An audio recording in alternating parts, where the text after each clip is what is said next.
Pensar então na natureza como um livro de sabedoria nos remete a um outro tipo de cuidado em relação a ela, em relação à nossa vida espiritual. Significa dizer que nós temos um potencial, um tesouro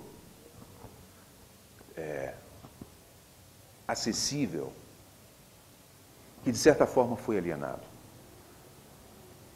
E a nossa escolha por um caminho mais literário, que é rico, importante e profundo, ela pode ser complementada por experiências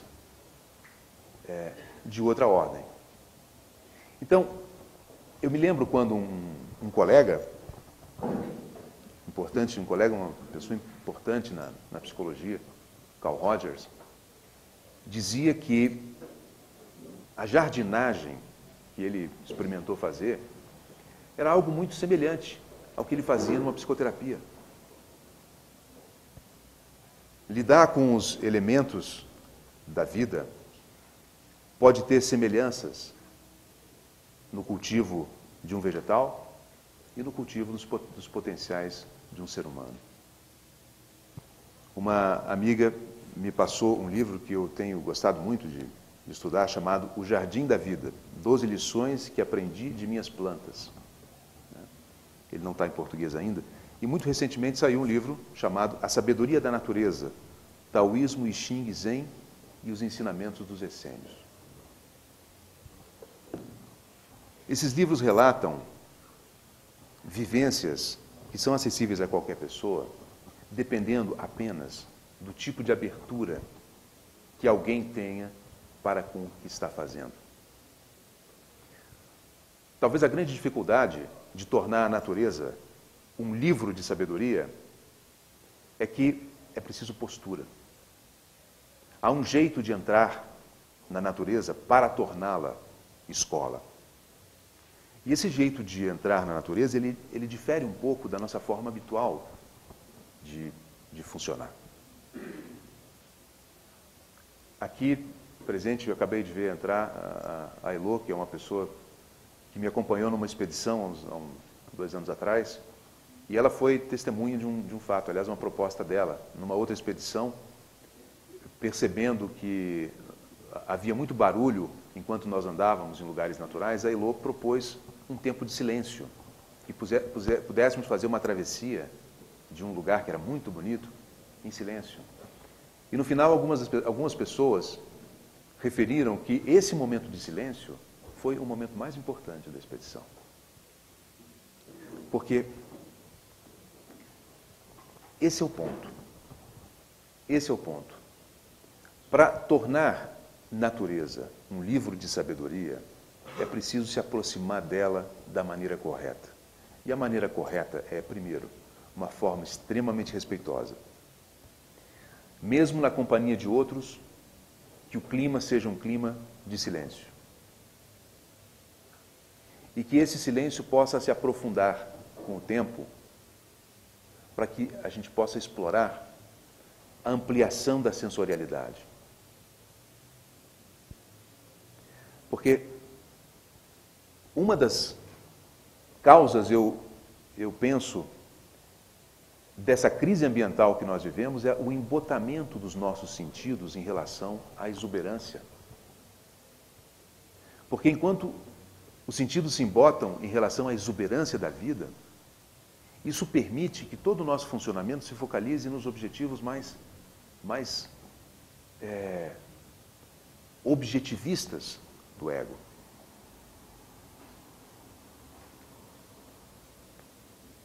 Mas quando a sensorialidade é resgatada, ela nos coloca no silêncio. Ela nos coloca no silêncio. E quando nos coloca no silêncio, aí algo mais profundo em nós vai entrando em atividade.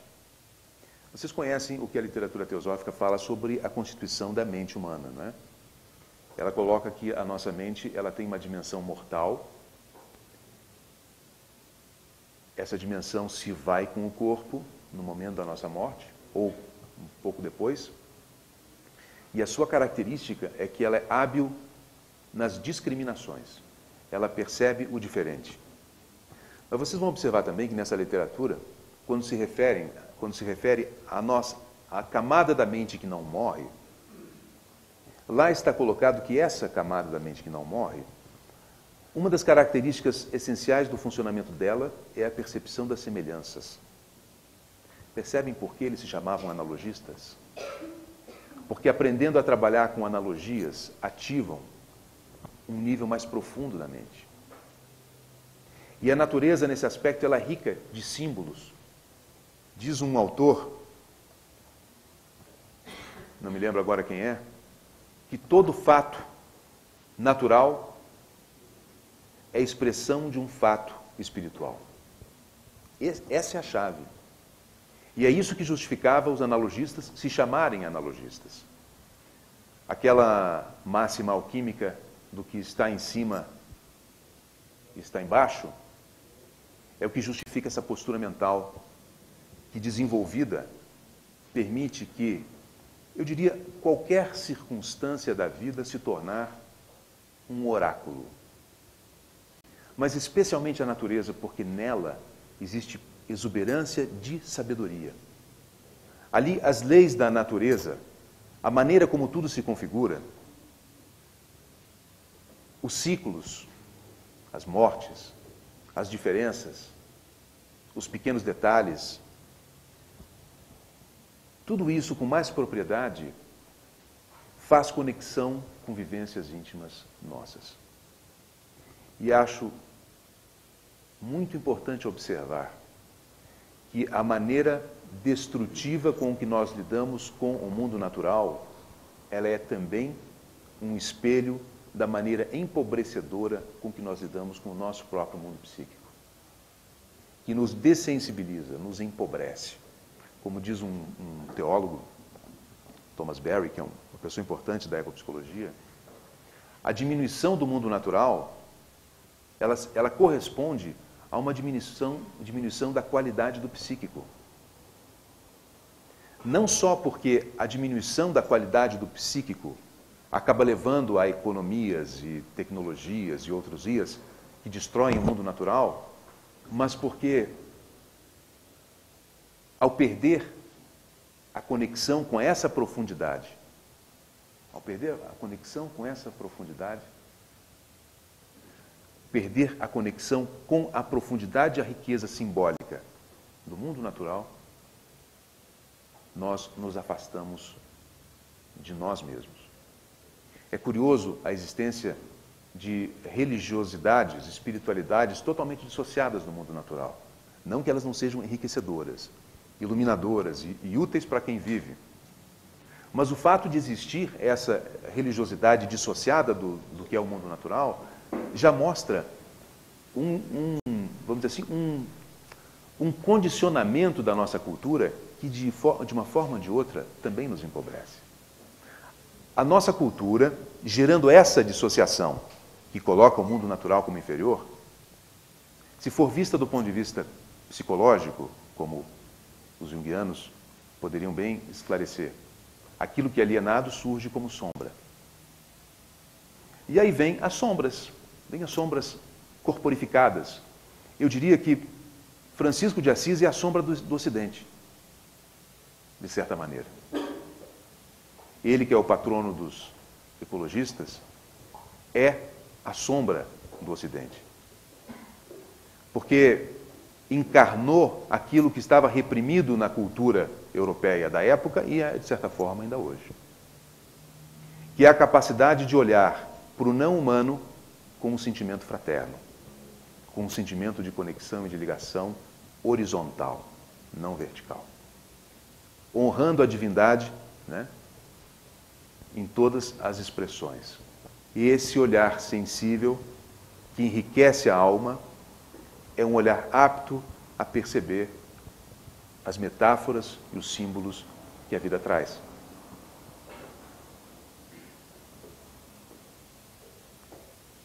Nas nossas experiências em ecopsicologia, nós acabamos tendo algumas, inevitavelmente, qualquer pessoa acaba tendo isso, né?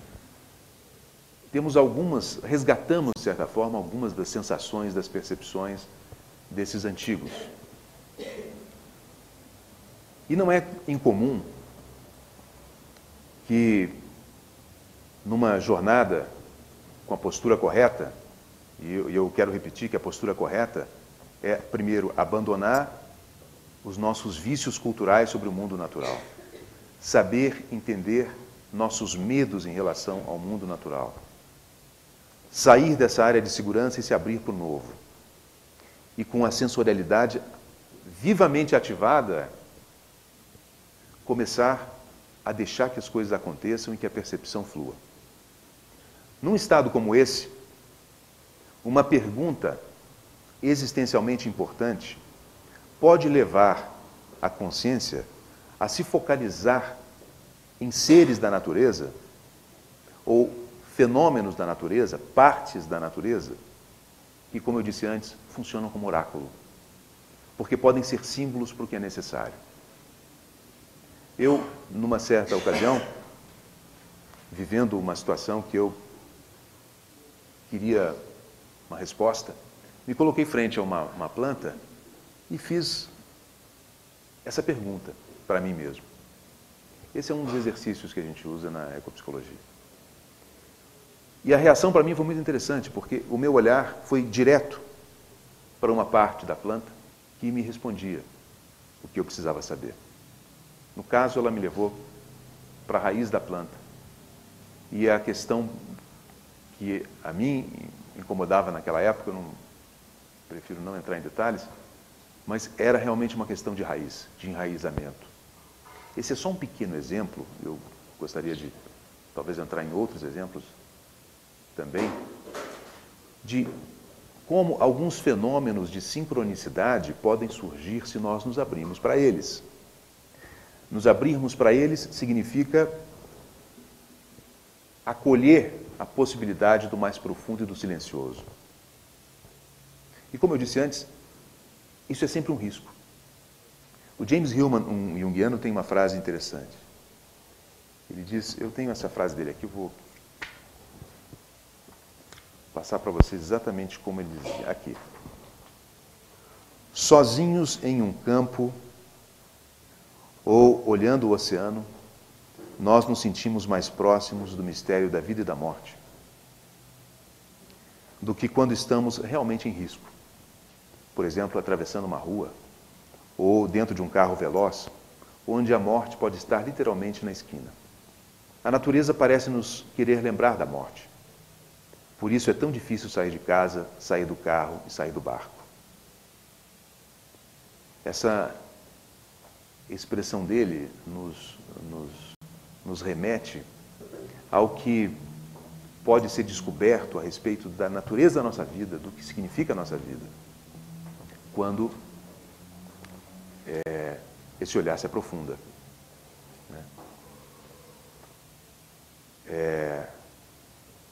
Assim como é exuberante em termos de vida, em termos de diversidade, em acolhimento, em um sol cálido, uma cachoeira maravilhosa, no momento seguinte, ela traz uma tormenta que pode colocar sua vida em risco.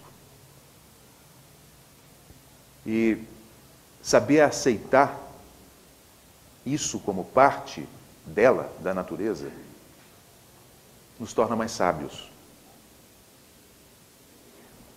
Porque na medida em que a gente se dá conta que é essa polaridade mesma com que a vida vai se desdobrando, em que a realidade vai se criando, nós passamos a ver que é inevitável que nós passemos por isso também. A nossa vida pessoal vai retratando os fenômenos da natureza. Os sábios chineses perceberam isso e criaram toda uma filosofia em cima disso, que é o taoísmo. O I Ching, o Tao Te Ching falam de natureza. Falam também da natureza que não pode ser vista e da natureza que não pode ser falada.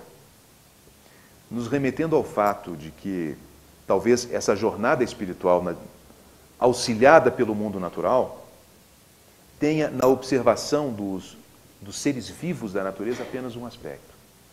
E que talvez uma outra dimensão ainda mais sutil possa ser desvelada para aquele, que atingiu ou entrou ou pôde gerar nele estados mais profundos do que o usual. E não é incomum isso acontecer. Há uma passagem num livro da Blavatsky em que ela diz que os meditadores avançados, com práticas avançadas de yoga, quando realizam práticas que são, suponho que práticas tântricas, meditações profundas, que visam diretamente a geração de estados iluminados, eles precisam estar em lugares isolados, onde a harmonia da natureza está preservada e onde a muitos quilômetros de distância nenhum sangue tenha sido derramado por crueldade.